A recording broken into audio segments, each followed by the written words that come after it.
Welcome back to Way of the Wrench, and on today's very special episode, I'm going to be showing you everything you need to know to be able to put T-molding on the edges of your pinball cabinet. How sweet is that? So go grab a root beer and enjoy the show.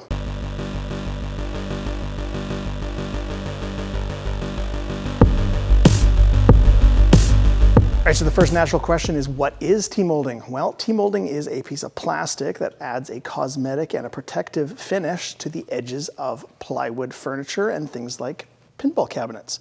Now, this is a roll of T-molding, and it comes in all kinds of different colors and sizes, so you always buy the width, matching width of what plywood piece you're trying to apply it to.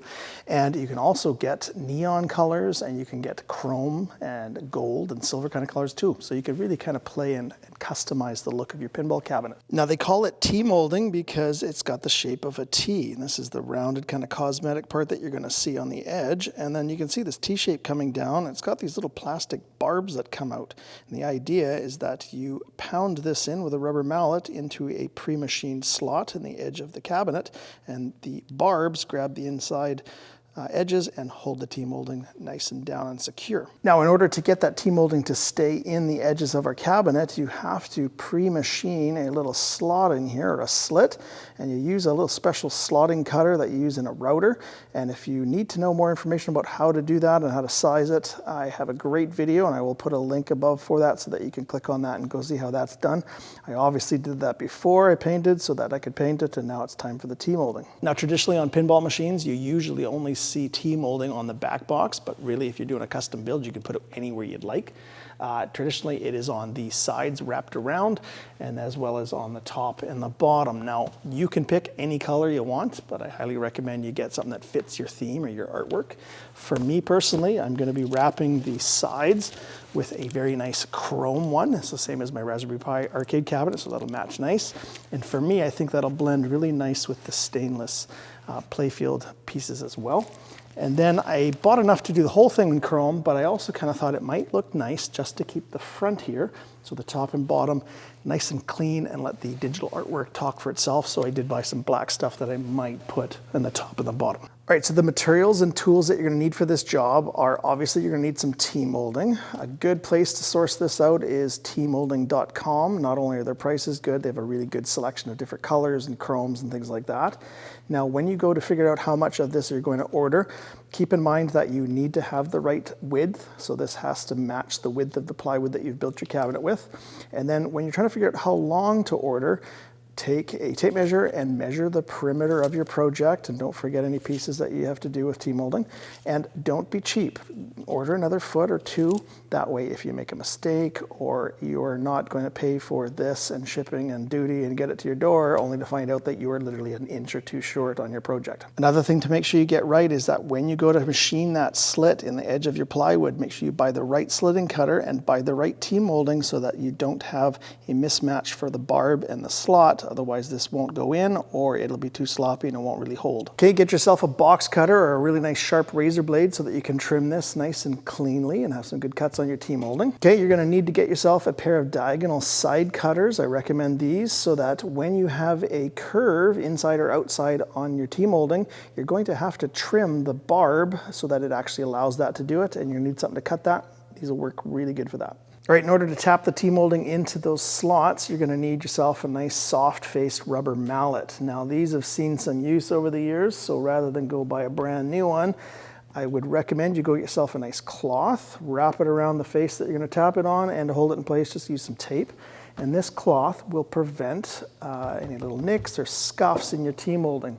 And it's especially important if you've got kind of like bright colors or anything like a dull flat black or these chrome. They really like to show scuffs. So to prevent that, just use the rag. Okay, when it comes shipped to you, it's going to be at an angle, and we're going to want this to be nice and 90 degrees. So very accurately make a nice cut and make sure it is nice and straight and perpendicular to the sides.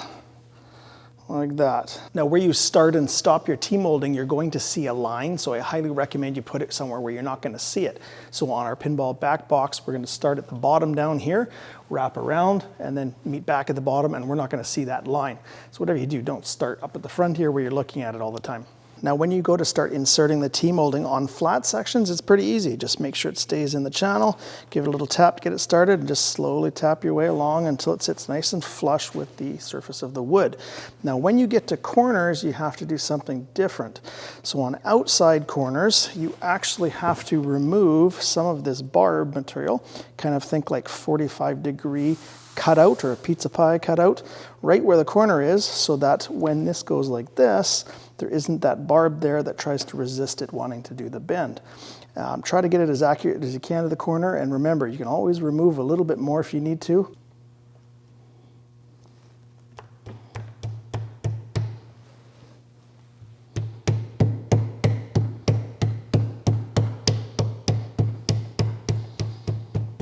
Okay, and when you're tapping this in, try to resist the urge to hammer it really quite hard. Remember, we're just kind of tapping it in. It is just plastic, so we don't want to damage or put dents in here.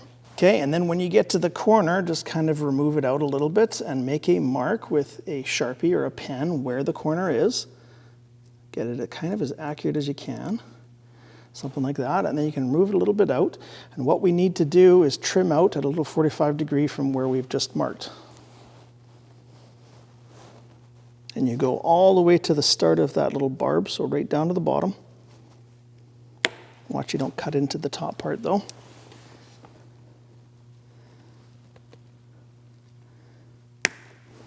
Like that. And then you can see that when I go to bend this, it allows that little pie space gap to be able to close in a bit so it can make the corner. And if you go to put it in and it bulges up a little weird, you can always just remove it out, take a little bit more off.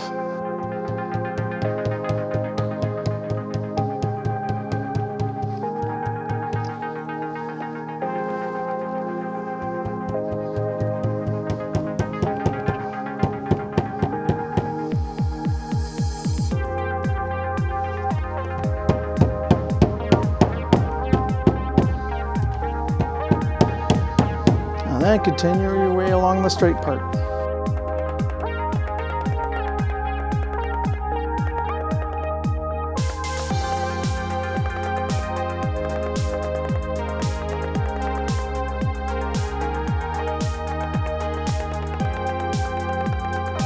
And then just repeat that cutout for all of these outside corners as you walk around the back box sides. Now, if you have a different design, or maybe you're doing this on an arcade cabinet and it has an inside corner that you have to go around, instead of taking a cutout, all you need to do is make one straight slit. That way when you do an inside corner, it allows the spine to separate and allow it to make that bend.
Okay, and then when you get to the very end, before you cut this, I would go right around the perimeter, make sure there's no weird gaps or things that are not right, so that it's exactly where it needs to be. And keep in mind, you can always make another cut. So if it's too long, you can always cut it down. But if you cut this too short right now, you're gonna have a gap and maybe have to redo the whole thing. So take your time. Now, a recommendation I would do, it's a little awkward with this T-molding because when you put it down to try to line it up, the spine hits on the other part of the T-molding. So what I would do is just lay it down and give it a little twist, and then you can mark it right where the end of the other one is. Give yourself a little leeway, and if you have to cut it down, that's probably a better way of doing it.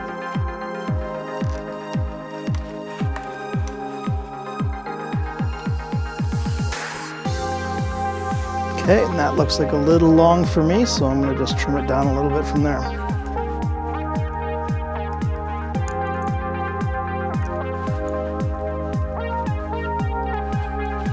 And you can trim a little bit off at an angle on the spine just to make sure that kind of it's not binding and sneak up on it.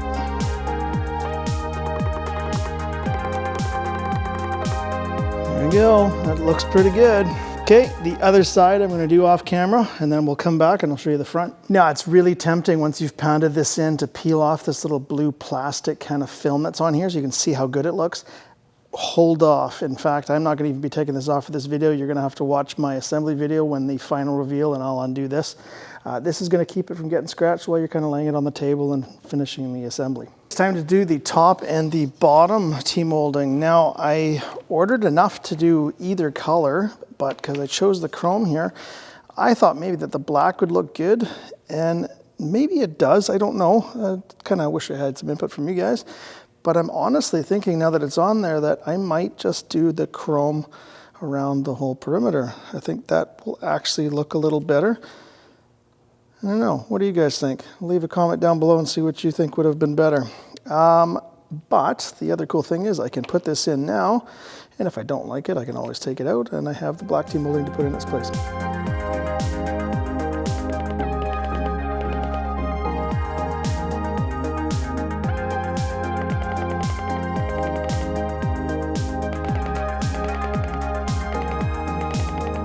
And then once again, just take your time with lining up where you're going to cut, and keep in mind, you're going to always cut a little more.